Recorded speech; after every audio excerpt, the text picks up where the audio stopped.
குலதீவன் மணீஸ்வரி, நவாலி வடக்கு என்ற சொந்த இடம். 2025ஆம் ஆண்டு நடைபெற இருக்கிற உள்ளூராட்சி மன்ற தேர்தலில் நானும் ஒரு வேட்பாளரா ஒரு கட்சியோட 2 பேர் கொடுத்தேன் நான் நிற்கிறதுக்காக. அதில் அந்த கட்சி உங்களை மெம்பராக சேர சொல்லி மெம்பர் ஃபார்ம் எல்லாம் வேண்டி நிரப்பி அங்கத்துவ பணம் கட்ட சொல்லி எல்லாம் உங்களுக்குரிய ஒரு குரூப் ஒன்றை உருவாக்கி அதில் தான் எல்லா தகவல்களும் தெரிவிக்கப்பட்டது. நான் வலியாமன் தென்மேற்கு பிரதேச சபையில நின்ற நான் வேட்பாளராக நிற்கிறதுக்காக இந்த பேர் விவரம் இந்த ஆவணங்கள் எல்லாம் கொடுத்தன. அது அது பொதுவாக இருந்தவர் ராமநாதன் அர்ச்சுனா, பாராளுமன்ற உறுப்பினர். அவரெல்லாம் ஊடகத்துல தான் எல்லாம் சொல்லி ஊடகத்துல ஒரு தம்பியை அறிமுகப்படுத்தி விட்டவர். இந்திரஜித் என்ற ஒரு தம்பி வலியாமத்துக்கு பொறுப்பாக அவரை விட்டது. அவர் தான் என்னோட தொடர்பு கொண்டவர். என் நம்பர்ல அவர் தான் முதல் தொடர்பு கொண்டு இப்படியா நீங்க எங்களோட நிக்கிறீங்களோன்னு கேட்க, நானும் என்னண்டா அவரை நம்பி எல்லா மக்களையும் மாரி நானும் அவரை நம்பினேன். என்னண்டா பாராளுமன்றத்துல போய் எல்லாத்தையும் கதைக்கிறேன், அப்ப எங்களோட ஊர் மக்களோட பிரச்சனையும் அவர் மூலம் கொண்டுடலாம் என்ற ஒரு நம்பி நானும் அதுல சேர்ந்து கேட்போம்னு சொல்லி ஓமன்னு சொல்லி எல்லாத்தையும் கொடுத்தனாங்க.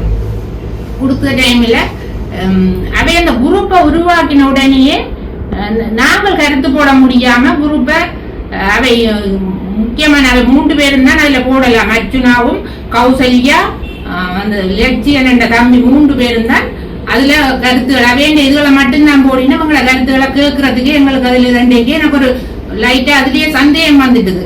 ஏனுமே எப்படி மறைக்கணும் அதை நாங்கள் எங்களோட கருத்தை வெளியிட முடியாம இருந்தது. அப்ப எங்கள்கிட்ட அந்த தம்பி தான் இல்ல ஆவணங்களை வாங்கிட்டு போறார், சைன் எல்லாத்தையும் எங்கள்கிட்ட வேண்டிட்டு போனேன். நான் அப்ப கேட்கிறேன், தம்பி நாங்கள் இதை உதவி செய்யணுமோ சொல்ல இல்லையா கதவை இல்லையா நான் அப்ப அவரை நாங்க சந்திக்கணும், இப்ப உங்களை சந்திப்பேன் எல்லாத்தையும் நான் கேட்கிறேன். சொன்ன இல்லையாக்கா அவர் நேரம் இல்லாம ஓடி திரியிறாரு.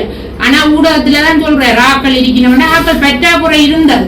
சரி, எங்களோட இருக்கிற மக்கள் எங்களோட இருக்கிற வேட்பாளர் எங்களோட இருக்கிற கட்சிகளை நாங்க நம்பாம உங்களை நம்பி ஏமாந்துட்டோம். ஆனா இதுல ஒரு படிப்பின எங்களோட மக்களுக்கும் இது ஒரு விழிப்புணர்வு வேணும்ன்றதுக்காக தான் நான் வந்திருக்கிறேன். எல்லா மக்களும் இது ஒரு இதாண்டி போட்டு என்ன செய்யணும்டா, நீங்க இவர் சொல்றது ஓட்டு போடாதீங்க, இவரை நம்பி ஓட்டு போடாதீங்க. 2 தேர்தல் இவர் ஒரு தலைமத்துவம்டா எப்படி இருக்கணும்? பாராளுமன்றத்துல நீ 10 பேர் என்ன 10 பேரை தலைத்துவத்தை நடத்த முடியாது. நீ எப்படி ஒரு கட்சியை நடத்துவாய்?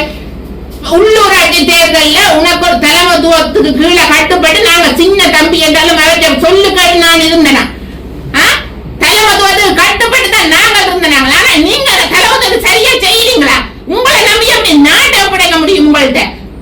தலைமத்துவம் என்ன தெரிஞ்சு யூடியூப்ல செய்யறது இல்ல. தலைமத்துவம் நேரடியா மக்கள்கிட்ட வங்கியவ வேலை செய்யணுமோ அவதான்.